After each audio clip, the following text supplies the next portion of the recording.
ঈদযাত্রায় নির্বিঘ্নে বাড়ি ফিরছে মানুষ, সময় মতো ছেড়ে যাচ্ছে ট্রেন, মহাসড়কেও নেই তেমন যানজট।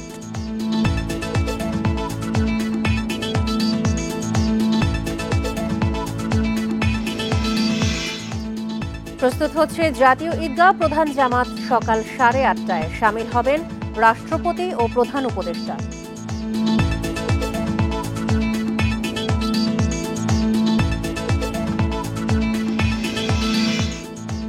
ঈদ ঘিরে আনন্দ নেই জুলাই গণঅভ্যুত্থানে শহীদ পরিবারে, এখনো ফিরতে পারেননি স্বাভাবিক জীবনে।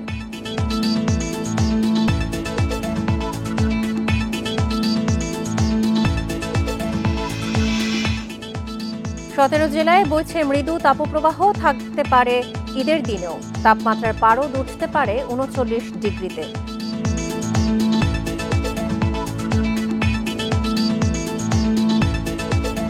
এই ঈদে জামা জুতো অ্যাক্সেসরিজের ডিসকাউন্ট। স্বাগত সংবাদ সন্ধ্যায়, সঙ্গে আছি সঞ্চারী মজিদ তমা। শুনছিলেন শিরোনাম, চলে যাচ্ছে পুরো খবরে। প্রিয়জনদের সঙ্গে ঈদ করতে রাজধানী ছাড়ছেন নগরবাসী। কমলাপুর রেল স্টেশন থেকে বিলম্ব ছাড়াই বিভিন্ন গন্তব্যে ছেড়ে যাচ্ছে ট্রেন। ফলে এবার নির্বিঘ্নে বাড়ির পথে রওনা দিতে পারছেন যাত্রীরা। স্বাচ্ছন্দ্যে ঈদ যাত্রা করতে পারে সন্তুষ্ট তারা।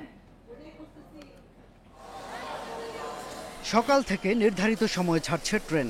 কমলাপুর স্টেশনে কিছুটা ভিড় থাকলেও নেই কোনো ভোগান্তি। ট্রেনের ভেতরেও যাত্রীর খুব একটা চাপ নেই। ফলে এবার স্বস্তিতে দেশের বিভিন্ন জায়গায় যাচ্ছেন ঘরমুখী মানুষ। যারা আগে টিকিট কেটে রেখেছেন তারাও নির্ধারিত সিটে ভোগান্তি ছাড়াই বসতে পারছেন। মোটামুটি ভালো আছে, খারাপ না। আমি তো এখান থেকে ইয়েতে যাবো, লাকসাম যাবো আর কি। সবকিছু স্বাভাবিকই আছে, নর্মালি কোনো হ্যারাসমেন্ট হয়নি। না, এত কষ্ট হয় নাই, ঠিকই চলে, ভালোই লাগতেছে। ঈদ খুব নিরাপদ, শান্তিদায়ক, আরামদায়ক মনে হচ্ছে। নারী টানে বাড়ি যাচ্ছি, আনন্দই হবে ইনশাল্লাহ। ভিড়ের মধ্যে তো একটা আনন্দ, একটা সুখ পাওয়া যাবে। যাত্রী সেবা নির্বিঘ্ন করতে সব ধরনের ব্যবস্থা নিয়েছে রেল কর্তৃপক্ষ। এ পর্যন্ত কোনো রকমের অনভিপ্রেত কোনো ঘটনা ঘটে নাই। এইভাবে আগামীকালকেও যাতে সুশৃঙ্খলভাবে ভালোভাবে যেতে পারে সেই ব্যাপারে আমাদের প্রস্তুতি আছে। ঈদ উদযাপনের পর ঢাকায় ফেরাও যাত্রী বান্ধব রাখা হবে বলে আশা রেল কর্তৃপক্ষের। শাহাদাত স্বপন, ইন্ডিপেন্ডেন্ট নিউজ, ঢাকা। সরকারের পদক্ষেপ আর সুষ্ঠু ব্যবস্থাপনার কারণেই এবারের ঈদ যাত্রা স্বস্তিদায়ক হয়েছে বলে দাবি স্বরাষ্ট্র উপদেষ্টা জাহাঙ্গীর আলম চৌধুরীর। সকালে রাজধানীর গাবতলী বাস টার্মিনাল পরিদর্শন শেষে একথা বলেন তিনি। এদিকে বাস ভাড়ায় নৈরাজ্য ঠেকাতে অভিযান চালিয়েছে ভোক্তা সংরক্ষণ অধিদপ্তর। জীবিকার তাগিদে অনেকে সারা বছর কাটে রাজধানীতে। ঈদ এলে তারা ছুটে যায় প্রিয়জনের কাছে। এবার ঈদের ছুটি দীর্ঘ হওয়ায় ধাপে ধাপে ঢাকা ছাড়ছে নগরবাসী। এতে বেশ স্বস্তিতেই যেতে পারছেন সবাই। বাস টার্মিনালগুলোতে টিকিটের জন্য হাহাকার নেই, বাড়তি ভাড়া আদায়ের অভিযোগও কম। আমি অনেক আগেই টিকিট কাটছি, তারপরও যে ভাড়া ছিল লিগ্যাল, যেটা আগে থেকে ভাড়া ছিল আগের ভাড়াই নিয়েছে। যাতে ব্যাঙ্গে চলে আস্তে ধীরে সবাই সুযোগ সুবিধা পাইয়া সবাই চলে গেছিল, আস্তে যাইতেছে। কিন্তু এরকমই হয়েছে যাত্রী। ভোগান্তি তেমন একটা না, আগের থেকে একটু কম তুলনামূলক। তারপরও ভাড়া আদায়ে কোনো নৈরাজ্য যাতে না ঘটে সেই জন্য নজরদারি চালাচ্ছে ভোক্তা অধিকার সংরক্ষণ অধিদপ্তর। ঘরমুখী মানুষরা যেন নিরাপদে, স্বস্তিতে এবং বিআরটিএ কর্তৃক নির্ধারিত যে ভাড়া রয়েছে এই ভাড়া দিয়েই যেন তারা বাসায় পৌঁছতে পারে, এই জন্য আমাদের যে কার্যক্রম সেটি চলমান রয়েছে। আমাদের কাছে দূরপাল্লার যে বাসগুলোর ব্যাপারে যে অভিযোগ প্রতি বছর বেশি আসে, সেই অভিযোগটা এবারে আমাদের আসলে নেই বললেই চলে। এদিকে ঈদ যাত্রা পরিদর্শনে রাজধানীর গাবতলী বাস টার্মিনালে যান স্বরাষ্ট্র উপদেষ্টা। সবাই স্বস্তিতে বাড়ি ফিরতে পারায় সন্তুষ্টি প্রকাশ করেন তিনি। নির্ধারিত যে ভাড়া আছে ওই ভাড়াই কিন্তু সবাই এখনো যাচ্ছে। দুই একটা ছোটোখাটো কমপ্লেইন আছে, ওটার এগেনস্টে আমরা অলরেডি ব্যবস্থা নিচ্ছি। তা আমরা সবাই মিলে দোয়া করব যাত্রীরা যেন ভালোভাবে যেতে পারে। ভাড়া তদারকির পাশাপাশি যাতায়াত নির্বিঘ্নে প্রতিটি বাস টার্মিনালে রয়েছে ভ্রাম্যমাণ আদালত। বনি ইবনে কামাল, ইন্ডিপেন্ডেন্ট নিউজ, ঢাকা। এ নিয়ে আরো জানাতে সাভার থেকে যোগ দিচ্ছেন আমাদের সহকর্মী রুবেল আহমেদ। রুবেল, সাভার বাস টার্মিনালের আপনি চিত্র কেমন দেখতে পাচ্ছেন? মহাসড়কে কি কোনো যানজটের চিত্র রয়েছে কিনা, আর বাস ভাড়া নিয়ে কি ভোক্তাদের কোনো অভিযোগ রয়েছে কিনা?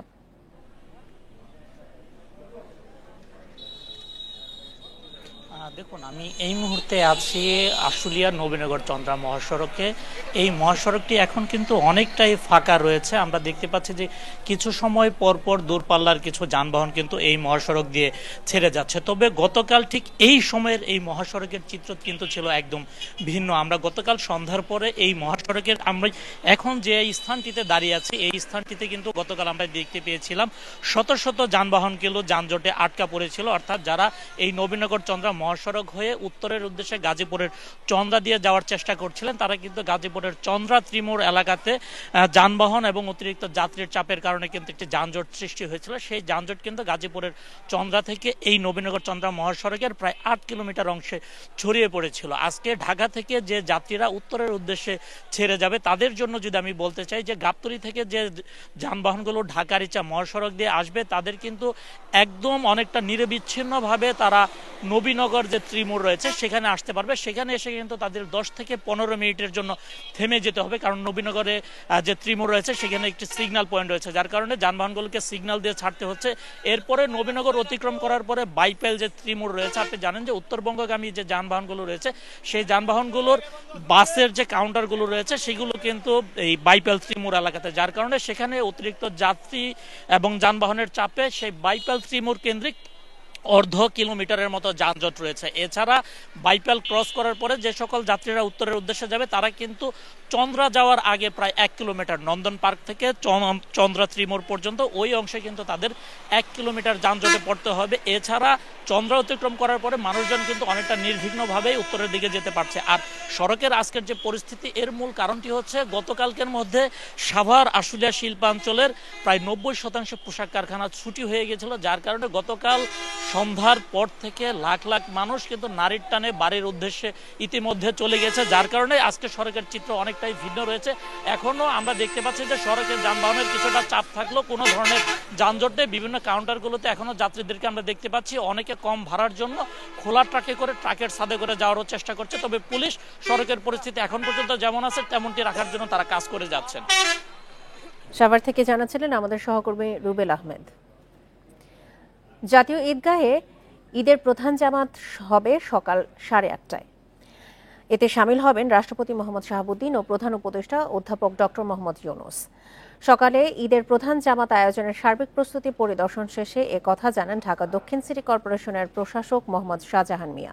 বলেন, এরই মধ্যে জাতীয় ঈদগাহে সব প্রস্তুতি শেষ হয়েছে। বৃষ্টি হলে বিকল্প ব্যবস্থা হিসেবে বায়তুল মোকাররম মসজিদে ঈদ জামাত হবে সকাল 9টায়।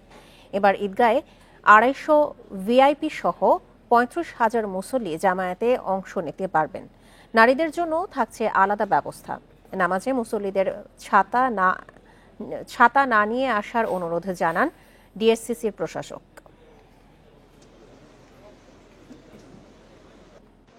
আবহাওয়া অধিদপ্তরের পূর্বাভাস অনুযায়ী বৃষ্টির কোনো সম্ভাবনা নেই এবছর।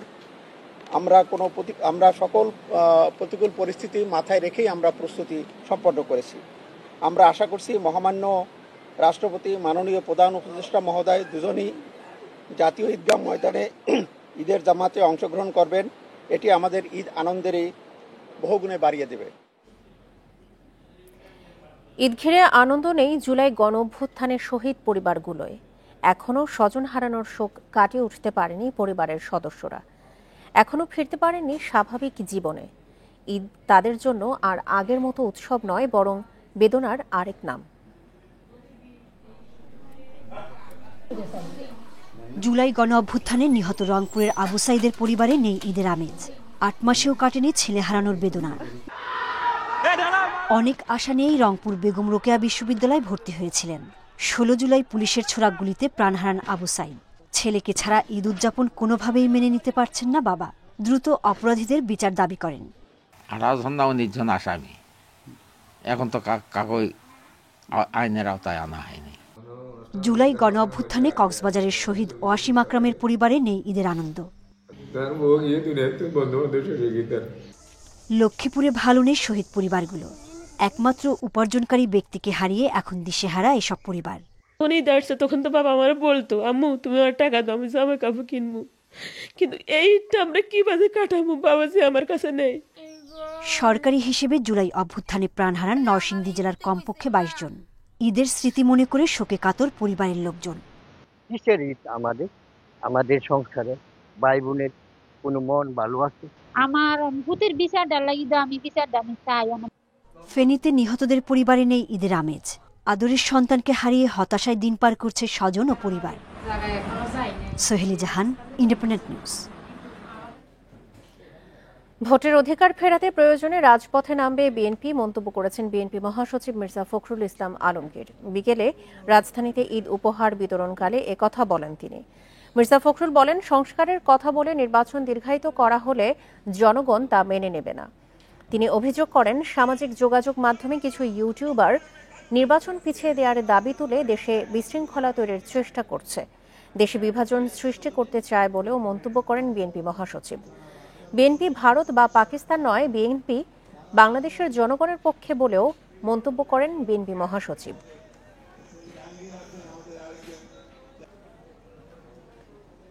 আমরা এখন রাস্তায় নামি না, জনগণের স্বার্থে যদি কোনো বিঘ্ন সৃষ্টি করা হয় তাহলে বিএনপি আবার মাঠে নামবে।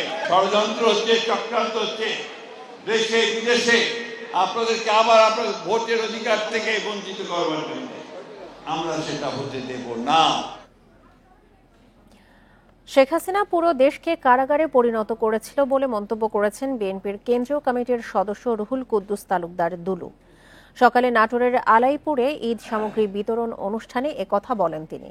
রুহুল কুদ্দুস তালুকদার দুলু বলেন, গত 16 বছরে দেশের মানুষের স্বাধীনতা ছিল না, সঠিকভাবে ভোট দিতে পারেননি। হাসিনার পতনের পর দেশের মানুষ আবারও ভোটাধিকার প্রয়োগ করতে চায়। এজন্য কালক্ষেপণ না করে অন্তর্বর্তী সরকারকে দ্রুত নির্বাচনের পরিবেশ তৈরির আহ্বান জানান তিনি। দারিদ্র্যের বড় কারণ চলমান অর্থনৈতিক ব্যবস্থা। এটি জনগণের সব সমস্যার মূল বলে মনে করেন প্রধান উপদেষ্টা অধ্যাপক মোহাম্মদ ইউনূস। জানান, যে কারণেই নতুন বাংলাদেশ থেকে দারিদ্র্য দূর করাই তার অন্যতম অগ্রাধিকার। সকালে পিকিং বিশ্ববিদ্যালয়ে সম্মানসূচক ডক্টরেট ডিগ্রিতে ভূষিত হয়ে এসব কথা বলেন তিনি। 4 দিনের চীন সফরের শেষ দিন পিকিং বিশ্ববিদ্যালয়ে প্রধান উপদেষ্টা অধ্যাপক ইউনূস। সেখানে তাকে ভূষিত করা হয় সম্মানসূচক ডক্টরেট ডিগ্রিতে। পরে শিক্ষার্থীদের উদ্দেশ্যে দেওয়া বক্তব্যে অধ্যাপক ইউনূস বলেন, এই সম্মান তরুণদের জন্য কাজ করতে তাকে আরো অনুপ্রাণিত করবে। নতুন বাংলাদেশ থেকে দারিদ্র্য দূর করা অন্যতম অগ্রাধিকার জানিয়ে অধ্যাপক ইউনূস বলেন, সেখানে সামনে এগোনোর পথে অসংখ্য বাধা, তাই এই লড়াইয়ে তরুণদেরও সামিল হতে হবে।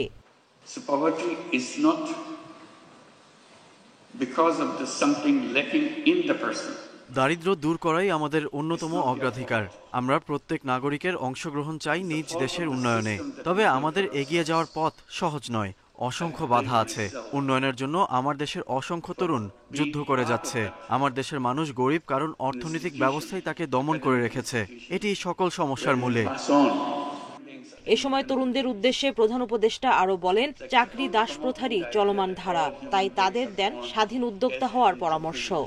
They keep on promoting the idea that all human beings are born as entrepreneurs. ভালো শিক্ষা প্রতিষ্ঠানে পড়াশোনা করে চাকরির বাজারে ঢোকা প্রতিটি নাগরিকেরই অধিকার। তবে চাকরি একটি ভুল ধারণা, কারণ চাকরি সৃজনশীলতাকে নষ্ট করে। তাই সবারই উচিত স্বাধীন উদ্যোক্তা হওয়ার চেষ্টা করা। বাংলাদেশের গ্রামের দরিদ্র নারীরা যদি $20 বিনিয়োগ করে উদ্যোক্তা হতে পারেন, তবে অন্যরা কেন তা পারবেন না? আর স্বাস্থ্যসেবা প্রসঙ্গে অন্তর্বর্তী সরকার প্রধান জানান, একে টাকা উপার্জনের উপায় ভাবা বন্ধ করতে হবে। শুধু বিত্তবান নয়, যাতে পুরো বিশ্বই টিকা পায় সেদিকে বাড়াতে হবে মনোযোগ। সুলতানা জাহান মিতু, ইন্ডিপেন্ডেন্ট নিউজ, ঢাকা। ঢাকা ও খুলনা বিভাগের 17 জেলার ওপর দিয়ে বয়ে যাচ্ছে মৃদু তাপপ্রবাহ। সেটি মাঝারি তাপপ্রবাহে রূপ নিতে পারে বলে সতর্ক করছে আবহাওয়া অফিস। আর এই অবস্থা চলতে পারে আগামী কয়েকদিন। এছাড়া সারা দেশেই বাড়তে পারে দিনের তাপমাত্রা। শুক্রবার দেশের সর্বোচ্চ তাপমাত্রা রেকর্ড করা হয়েছিল চুয়াডাঙ্গায় 39.8 ডিগ্রি সেলসিয়াস। এছাড়া কালবৈশাখীর মৌসুম শুরু হলেও 31শে মার্চ পর্যন্ত ঝড় বৃষ্টির কোনো সম্ভাবনা দেখছে না অধিদপ্তর। এতে ঈদেও বৃষ্টির সুযোগ খুবই কম। 1 এপ্রিলের পর তাপমাত্রা কিছুটা কমে এলেও পরে আবারও অবনতি হতে পারে পরিস্থিতির। তখন বয়ে যেতে পারে তীব্র তাপপ্রবাহ।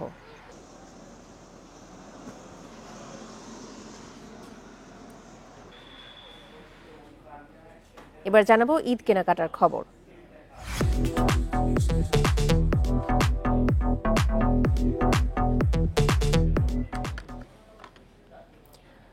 শহর থেকে গ্রাম সব জায়গায় জমজমাট ঈদের বেচাকেনা। ফুটপাত থেকে শুরু করে মার্কেট ও বিপণী বিতানগুলোতে ভিড় ক্রেতাদের।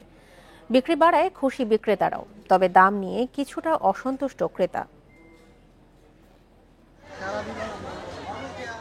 ঈদের কেনাকাটায় ভিড় বেড়েছে চট্টগ্রামের মার্কেটগুলোতে।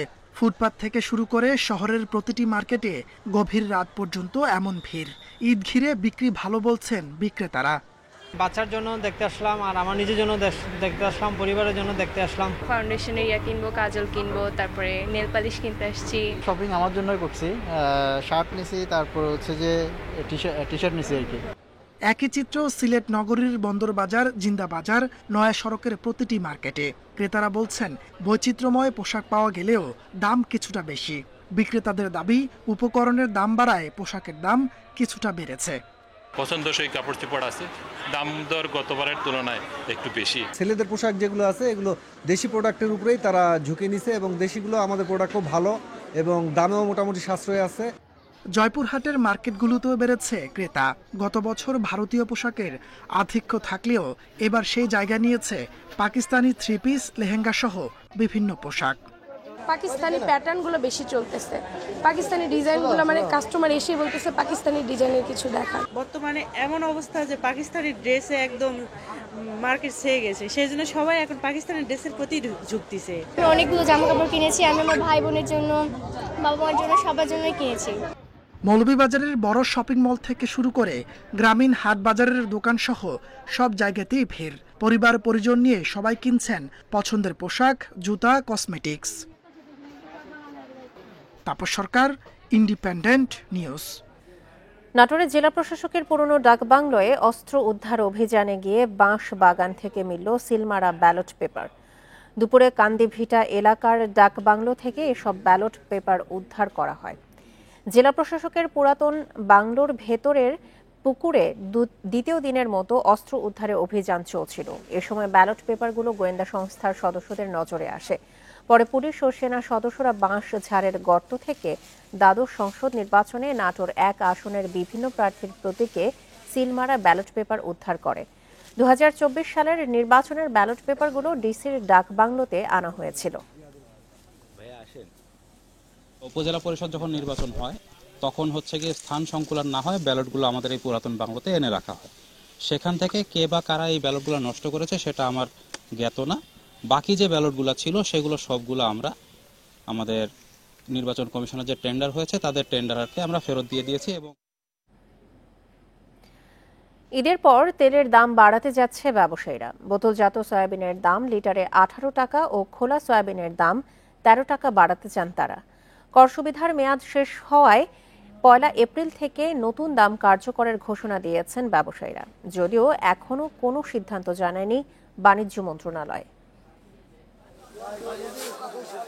জানুয়ারিতে তেলের দাম বাড়াতে বাণিজ্য মন্ত্রণালয়ে 2 বার চিঠি দেয় ভোজ্য তেল উৎপাদক সমিতি, কিন্তু সরকার তাতে সাড়া দেয়নি। আগের দামে তেল বিক্রি হচ্ছিল এতদিন, কিন্তু ঈদের পর দাম বাড়ছে। বৃহস্পতিবার দাম বাড়ানোর কথা লিখিতভাবে ট্রেড অ্যান্ড ট্যারিফ কমিশনকে জানিয়েছে ভোজ্য তেল উৎপাদক সমিতি। নতুন সিদ্ধান্তে 1 লিটার বোতলজাত সয়াবিন তেলের দাম 18 টাকা বাড়িয়ে নির্ধারণ করা হয়েছে 193 টাকা। একইভাবে খোলা সয়াবিন ও পাম তেলের দাম 13 টাকা বাড়িয়ে নির্ধারণ করা হয়েছে 170 টাকা লিটার। রোজার আগে দাম সহনীয় রাখতে কয়েক দফায় ভোজ্য তেলের আমদানি, উৎপাদন ও ব্যবসায়ী পর্যায়ে কর ছাড় দেয় সরকার। এর মেয়াদ শেষ হচ্ছে 31 মার্চ। তাই কর সমন্বয় করে তেলের নতুন দাম নির্ধারণ করা হয়েছে বলে দাবি ব্যবসায়ীদের। 31 মার্চ তো আসলে আপনার ভ্যাটের অব্যাহতিটা শেষ হয়ে যাচ্ছে, তো তার মানে আপনার 1 তারিখের পর থেকে আমরা যা পণ্য সরবরাহ করব এটার উপরে ভ্যাট আরোপ হবে আর কি। এখন কাস্টমারকে ওই ভ্যাটটা দিয়েই পণ্য কিনতে হবে। বাজারে ভোজ্য তেলের দাম বাড়ার খবরে দুশ্চিন্তায় ভোক্তারা। দাম নিয়ন্ত্রণে তাগিদ তাদের। এখন হয়তো চলতে পারতেছে না, আবার অনেক কষ্ট হইতেছে, আবার যদি দাম বাড়াতে তো আরো মরণ ছাড়া পথ নাই। পোলাপান পড়ালেখার খরচ সব দিক দিয়ে আমাদের বেশি একটা হয়ে যায় আর কি, জামালায় পড়ে যায়, জিনিসপত্র দাম বাড়লে একটু কম থাকলে আমাদের জন্য ঠিক সেক্রিফাইস হয় আর।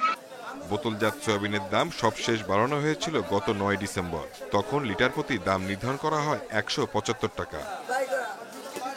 Shahid Ahmed, Independent News, Dhaka. এ ছিল সংবাদ সন্ধ্যায়। আমন্ত্রণ পরের আয়োজনে।